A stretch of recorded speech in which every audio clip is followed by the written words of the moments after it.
Alors bonjour les amis, c'est Fred, tipster du site gagnerfuté.com. Donc dans cette vidéo, je vais vous proposer deux pronostics. Avant toute chose, vous savez très bien, on va regarder les résultats d'hier. Donc Sassuolo Udinese, bon bah effectivement, encore on a fait beaucoup de bruit pour pas grand chose, puisqu'en fait les deux buteurs maison étaient bel et bien là. Donc ça aurait dû être dans le sens de notre prono. Malheureusement, Udinese a vraiment joué en défense. Aucun tir cadré. Ils ont réussi tout simplement. Il faut pas. C'est pas que Sassuolo a mal joué, c'est qu'Udinese a surtout bien joué en défense. Pour faire un match, il faut quand même deux équipes. Et là, ça jouait que d'un seul côté. Bon voilà, c'est un pari perdant. Voyons pour ce qui est d'aujourd'hui. Donc au niveau composition, les deux joueurs Caputo et Berardi qui étaient soi-disant absents. Vous voyez la difficulté d'avoir des informations fiables, et pourtant c'était confirmé, et arrivé là sur la feuille de match, ils sont là. Bon allez, passons au prono d'aujourd'hui. N'oubliez pas, prono d'aujourd'hui pour dimanche. N'oubliez pas, vous avez à 16h Crystal Palace Leeds, Augsbourg Hertha, Caen Nancy. Donc voilà, j'ai mis quelques petites informations sur l'onglet communauté de YouTube. Et donc aujourd'hui, je vais vous proposer donc pour dimanche deux matchs, Lens-Reims et Metz-Dijon. Ce sont encore deux pronostics assez difficiles.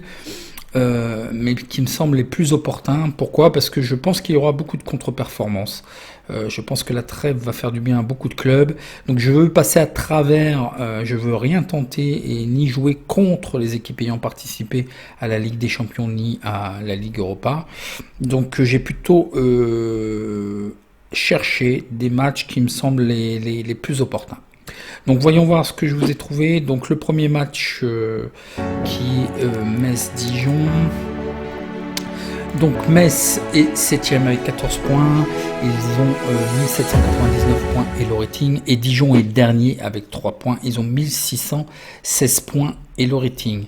Donc Metz, après un début de championnat un petit peu difficile, ils sont quand même invaincus depuis 6 matchs. Pour ce qui est de Dijon, ils n'ont toujours pas gagné en championnat.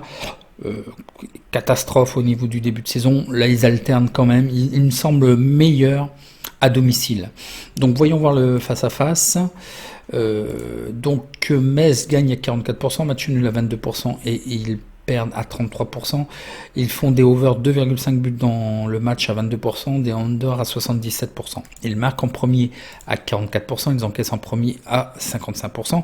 Il y a quand même un rapport positif de rendement de plus 12% sur cette équipe. Donc Dijon, comme je vous ai dit, 0% de victoire, 33% de match nul et 66% de défaite. Ils marquent en premier, ils font des over 2,5 buts dans le match à 44%, des under à 55%. Ils marquent en premier à 22%, ils encaissent en premier à 77%, 100% de rendement négatif sur cette équipe. Le face-à-face domicile-extérieur, donc effectivement à domicile, Metz revient bien, ils restent sur 3 victoires, et à l'extérieur, ils affichent 4 défaites pour ce qui est de Dijon. L'historique des confrontations, une petite revanche à prendre sur l'année dernière, puisque Dijon l'avait emporté 2-1 contre Metz. Donc voyons voir les statistiques que je vous ai trouvées. D'abord les petites informations qu'ils vont bien. Il y en a, ils sont intrigués par tous ces codes. En fait, là j'ai décomposé. Ce sont des données Alert Algo. D'ailleurs, l'Alert Algo est disponible pour les gens qui ont accès, et l'espace arrive, c'est en priorité avec le logiciel de statistiques. Donc les espaces devraient ouvrir cette semaine, je pense, et puis on va enchaîner. Donc au niveau information, je vais vous mettre en lien, il y a des très bons liens, mais bon, je vous les traduis. En fait, je sais qu'il y en a qui s'intéressent et qu'ils recherchent et ils participent bien à la recherche d'informations. Donc attention, il y a quand même beaucoup d'absents, dont un qui est Ibrahima Niane, le buteur maison. Donc ça peut être très très gênant.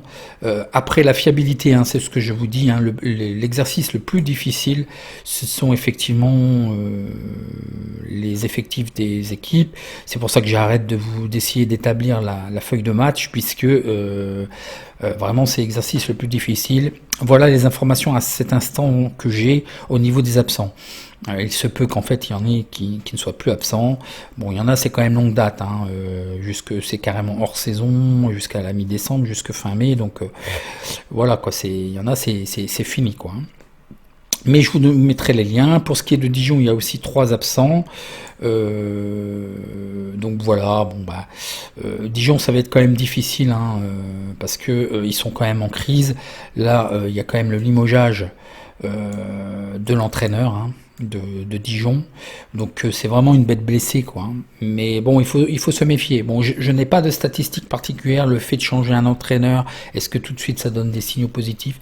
Des fois, ça donne des signaux positifs, mais bon, là actuellement, celui qui fait l'intérim, c'est son adjoint.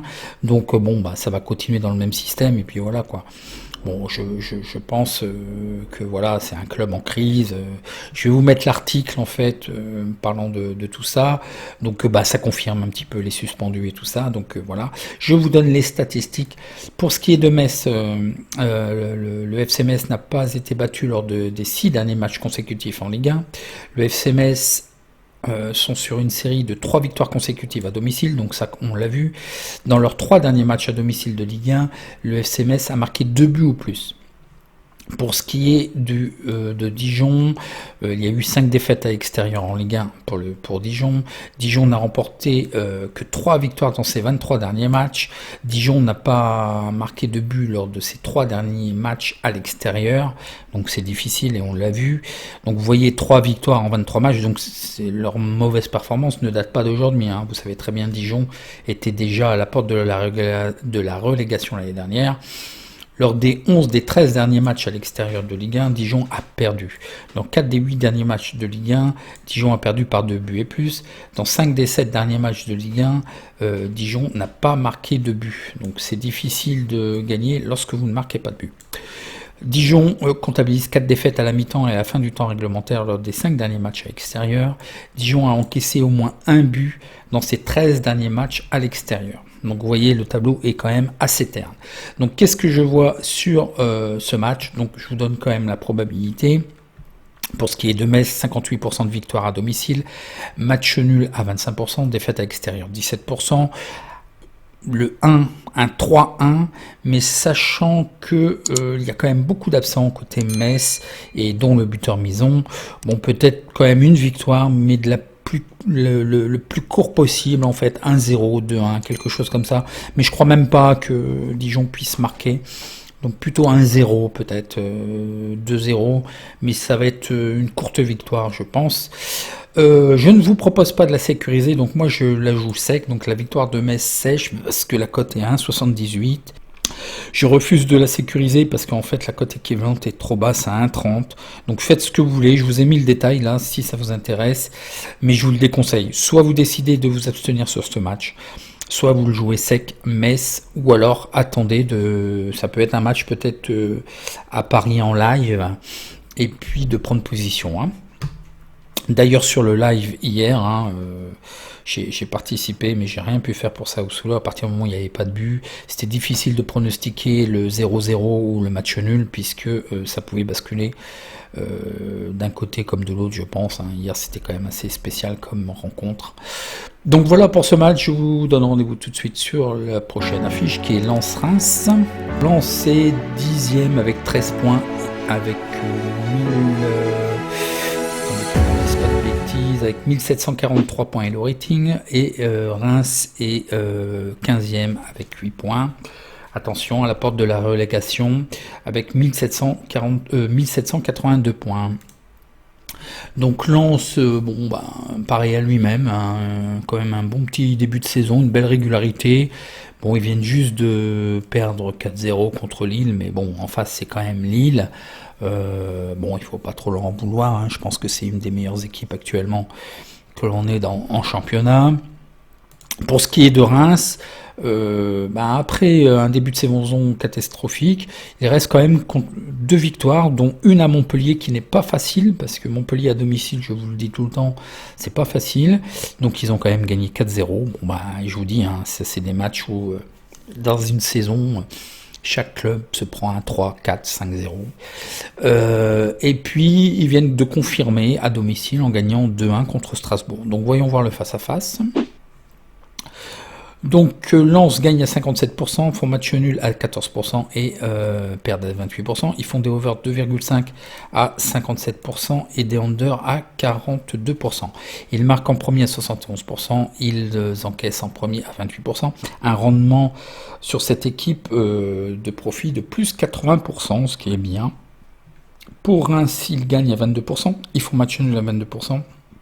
Ils perdent à 55%, des over plus 2,5 buts dans le match à 66%, des under à 33%. Ils marquent en premier à 55% et perdent et encaissent en premier à 44%. Un rapport négatif de moins 33% sur cette équipe. Le face-à-face domicile extérieur, donc Lens reste sur 3 victoires. Et puis, il y a du mieux pour Reims à l'extérieur. Hein, ils viennent de quand même, qui n'est pas facile du tout, de gagner à Montpellier.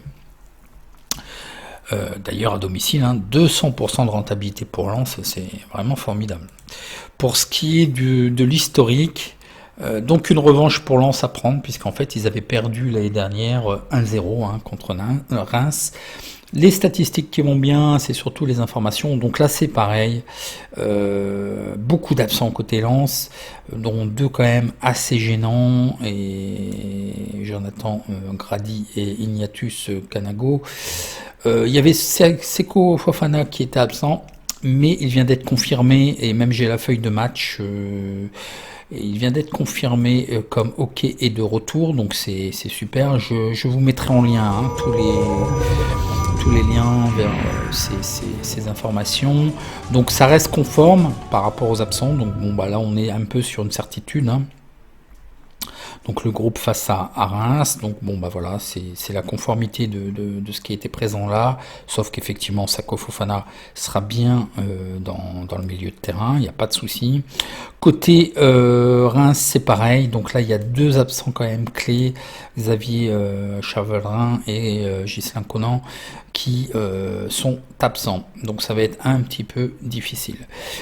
Pour ce qui est de Lens, ils ont gagné au niveau des statistiques. Ils ont gagné les 3 derniers matchs à domicile en Ligue 1. Donc on l'a vu. Lens n'a pas perdu lors de 5 des 6 derniers matchs en Ligue 1. C'est vrai, ils sont sur une bonne dynamique. Le stade de Reims comptabilise seulement une victoire en 8 matchs à l'extérieur. Le stade de Reims a concédé 2 buts et plus dans 4 des 6 derniers matchs. Et il y a eu plus 2,5 buts dans les 4 derniers matchs du stade de Reims. Les statistiques qui vont bien, donc les probabilités, 45% pour Lens, 33% pour le match nul et la victoire à l'extérieur de Reims, donc le 1 peut-être 2-1. Il y a un peu d'incertitude quand même au niveau de Lens. Est-ce que le dispositif tactique va pouvoir tenir? Est-ce qu'ils peuvent continuer ainsi? Parce qu'il y a quand même beaucoup d'absents. De même pour Reims. Alors, qu'est-ce que je vous propose sur ce match-là? Alors, je vais vous dire, j'y crois pas énormément, mais je préfère sécuriser avec le match nul, rembourser si 1. Donc, je préfère en fait assurer d'avoir une rentabilité, de couvrir plutôt le 1N. Donc je vois plutôt le match nul qui nous ferait en fait en sécuriser une cote équivalente à 1,77, tout en sachant que Lens est fort probable qu'il gagne ce match. Donc je préfère couvrir le match nul et la victoire, donc on serait remboursé, que de jouer Lens sec à 2,15. Donc voyez ce que vous voulez faire. Je pense que Reims peut être sur une bonne dynamique, peuvent quand même certainement peut-être pas gagner parce que ça va être quand même Lens et voilà, je pense qu'ils vont faire ce qu'il faut, mais un match qu'on peut pas gagner, il faut peut-être pas le perdre, et un match nul sera peut-être de bonne aloi, peut-être 1-1. Il risque peut-être de tenir quoi. Donc voilà pour ce match. Donc si vous avez apprécié, un petit like et je réponds à vos questions en commentaire. En attendant, à la prochaine vidéo. Merci.